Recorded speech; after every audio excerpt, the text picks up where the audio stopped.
August আন্দোলনের মাধ্যমে যে আমরা নতুন বিজয় ছিনিয়ে এনেছি, সেই বিজয়ের উদযাপনে 54 বছর আগে পাকিস্তান আর্মির বিরুদ্ধে যে বিজয় ছিনিয়ে এনেছিলাম, সেই বিজয়ের উদযাপন।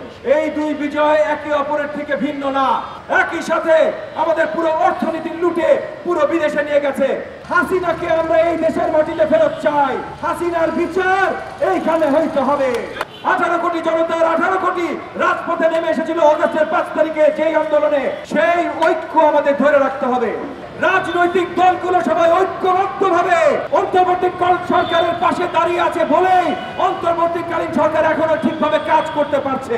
আমরা অন্তর্বর্তীকালীন সরকারের পাশে ছিলাম, আমরা অন্তর্বর্তী সরকারের পাশে থাকবো এবং মাননীয় প্রধান উপদেষ্টা ডক্টর মোহাম্মদ ইউনূসের নেতৃত্বে যেন আমরা দেশ এগিয়ে নিয়ে যেতে পারি, আপাতত যেন সুন্দর সামনে একটা নির্বাচন দিতে পারি। সেই কারণে যখন আমরা কাজ করছি, তখন আমরা দেখতে চাই না সরকারের ভেতরে বা সরকারের বাইরে যে কোনো কেউ অনৈক্যের কথা বলে।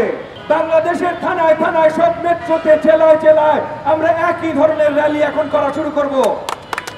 এই র্যালি গুলো হবে এনডিএম এর তরফ থেকে জনগণের প্রতি, জাতির প্রতি ঐক্যের ডাক।